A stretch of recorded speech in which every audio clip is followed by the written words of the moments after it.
What's up, fellas? In today's video, we're going to be talking about the Atlanta Hawks. They fired their head coach, Lloyd Pierce, yesterday. It's something that I was kind of expecting. I actually almost made a video about it yesterday, about the possibility of him being on the hot seat. And in today's video, we're going to talk about Lloyd Pierce, his tenure with the Hawks, whether it was fair or not to fire him, how it impacts the team moving forward, and just kind of the general state of the Hawks right now, as we often do on this channel, talk about the Atlanta Hawks. But really quickly, before we get started, if you enjoy content like this, then consider subscribing to the channel. If you're new here, what's up? My name is Tucker. I upload NBA stuff on this channel twice a day, every single day. So if you're looking for the most consistent NBA content on YouTube, you've found it. You can also leave a like rating on the video as well if you're enjoying the content, and you can check me out at various socials in a link tree down in the description below. With those things said, let's talk about Lloyd Pierce. Let's talk about the Atlanta Hawks. So I think there's some wider points to be made here, but let's talk about Pierce first. So Lloyd Pierce is a coach that I think a lot of Hawks fans at this point were kind of fed up with, and certainly the coaching cycle is quicker than I think it used to be. I mean, this is a guy that's been there for 2.5 years and showed up in the middle of what was a very aggressive rebuild, and this was the first year that Atlanta really had any kind of a chance of making the playoffs from a roster construction standpoint. And at the beginning of the year, they looked fine. They've had some injuries, they've slipped, and I think it's kind of a natural progression to move on from Lloyd Pierce and now move on to Nate McMillan, who a lot of Pacers fans will tell you not to be excited about. I think at the time that he got fired, pretty much every single Pacers fan was excited to see Nate McMillan go somewhere else. So I know Hawks fans are excited, or some of them are at least, that they think McMillan's going to be better, and you're probably right, but I wouldn't think that he's going to solve all your problems. And I think that's the overall point here of the Lloyd Pierce firing, is this doesn't necessarily solve anything for Atlanta. There might be some schematic adjustments, maybe just having a different voice for players to listen to, certainly a more veteran NBA coach and someone like Nate McMillan. But this roster and this team still have plenty of issues that not only led to Lloyd Pierce being fired, but I think some of the issues on this roster and with the future of this team are directly as a result of Pierce and the front office trying not to be fired. So this is kind of the overall point here that I want to expand on. So when you go back and look at this past offseason for Atlanta, it's clear that there was a change in direction. The first 2 years that Lloyd Pierce was there, they were just trying to build up the roster. They were trying to bring in young guys. You bring in Trae Young, you bring in DeAndre Hunter, Cam Reddish, Kevin Huerter. And, going into last offseason, there was at least some semblance of a plan here, right? You continue to develop the young guys. If a star player becomes available, you trade for them, you pair him, with Trae Young, and then you move forward from there. But clearly this past offseason, there was pressure from ownership to have a good team this year. The 2-year rebuild was over. They brought in their young players, and they felt like, they had John Collins, they had Trae Young. They were good enough to make a postseason run and, go out and go make some moves. Otherwise, some adjustments might have to be made in the personnel and the staff of this team. And I think Lloyd Pierce, as well as the front office, who certainly is not off the hot seat at this point, I think the message was received loud and clear. And they realized, okay, if I want to continue to be, employed by the Atlanta Hawks, I need to go make some moves. And so they bring in Danilo Gallinari, they bring in Bogdan Bogdanovic. They made the Capella trade the year before, and I think that was instigated as much by them trying to keep their job as it was by trying to keep Trae Young happy or anything like that, which we've seen reports of in the past. And I think ultimately that's going to end up being a mistake for this roster in the long term. I felt like they were moving in at least somewhat of the right direction. They weren't ready yet, but they had some interesting young guys that fit together. If every single player on the roster developed the way that they were supposed to, they had a really good playoff caliber roster. They've got wings, they've got a guard in Trae Young that can create, they've got a front court player in John Collins that can score for you, Clint Capella fits, and that kind of made sense. And then once they went out and started spending all this money on guys that ultimately ended up getting hurt for a large amount of the season, things started going downhill pretty quickly in Atlanta. Now, it's certainly not all doom and gloom. Certainly not, everything is over here for this franchise. But I think they've certainly taken a step back in terms of what the future looks like for this group. I made this comparison in the past. It's not a one-to-one. It's not exact here because, it's not like this team had a bright future the way that Atlanta had prior to making all these moves and still does have.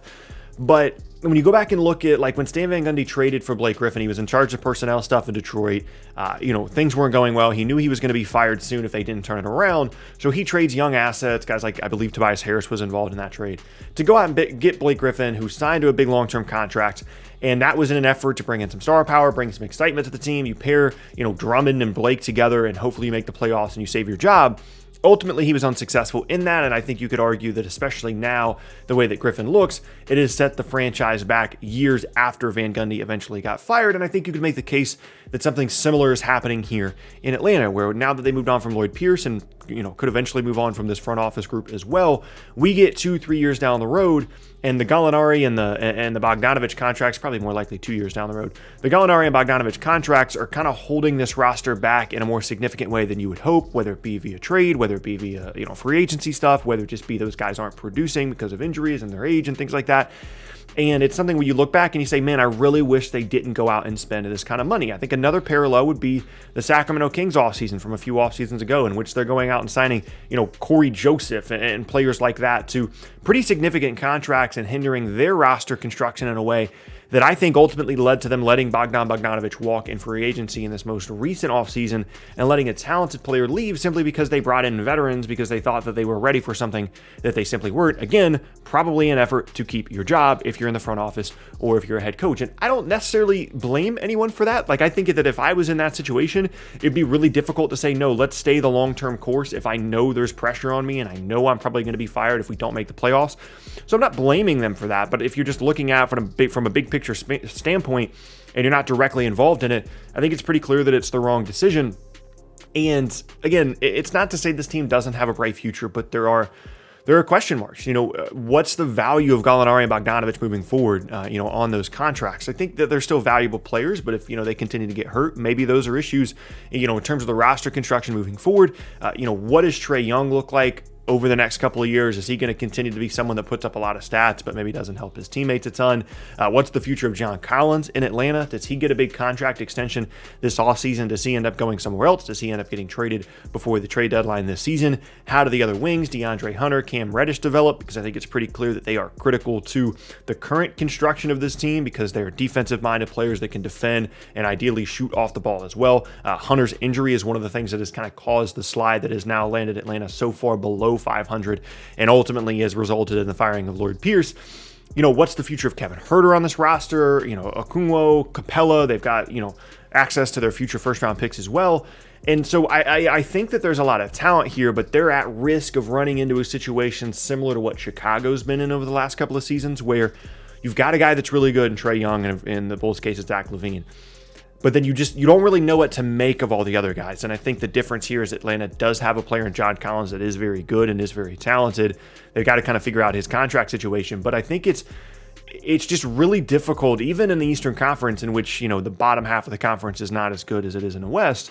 I think it's really difficult to be a really competitive team if you don't have 2 or 3 guys that you feel really confident in. And again, when you look at that situation in Chicago, I think the one guy they feel really confident in is Zach LaVine. In Atlanta, feels confident in Trae Young and John Collins, but you don't know if the fit is there. You don't know if they can defend well enough. And then the other pieces are nice, but you just really don't know what they're going to be in the future. And, that is something that is, probably really scary to Hawks fans. And so what I would say in this moment, if I was talking directly to a Hawks fan, they're like, you know what, I don't know what's going on with their team. I don't know what the future is like. Should I be concerned? I think the Collins thing makes me nervous. I'm nervous they're going to make a mistake there in terms of the contract they potentially give him, or, worst case scenario, just letting him walk for absolutely nothing in the offseason, just because I don't have confidence in the front office in this moment. So that makes me nervous. But I would also say that there's still, a bright future here. There's still plenty of tradable assets. There's still plenty of flexibility. Gallinari and Bogdanovich can still come back and be healthy and be good and rehab their value. But specific to the Lloyd Pierce thing, he doesn't solve your issues by not being there. I think an upgrade is certainly needed. I think in the offseason, someone I would look at would be someone like Kenny Atkinson. I don't think Nate McMillan is the guy moving forward. He'll probably be fine the rest of the year. He'll be professional about it, and he'll get those guys to care on a night-to-night basis. But I think this roster is still about development, whether that be developing players that eventually turn into trade assets or developing players to be a good, long-term piece for your group. And I think that's why I would advocate for someone like Kenny Atkinson as the head coach this offseason. We saw the way that he developed young players there in Brooklyn that ultimately ended up being a part of a significant trade package in exchange for James Harden, among all the other, draft picks and everything like that. he showed an ability to really develop players well. He's familiar with Atlanta, having come from there in the past, and I think that would be someone to take a look at. So again, if I was talking directly to a Hawks fan, I would say advocate for Kenny Atkinson as your next head coach.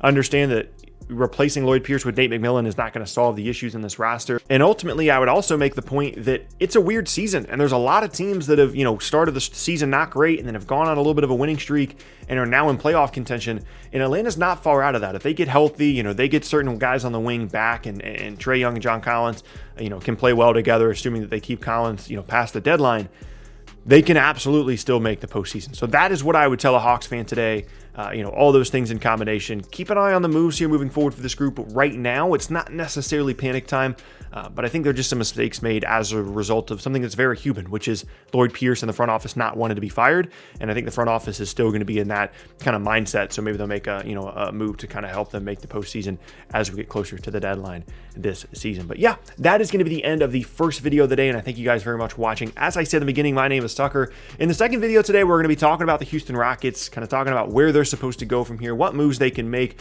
what's the future of Oladipo, just looking at their roster as a whole, a couple of different options for where they could possibly go from here. And so that's what we're talking about in the second video of the day. But yeah, that's going to be the end of the video. As I said, hope you guys enjoyed it. If you did, leave a like rating. Check me out at various socials in the link tree in the description below, as I mentioned. And yeah, hope you guys have a fantastic rest of your day, and I will see you all next time.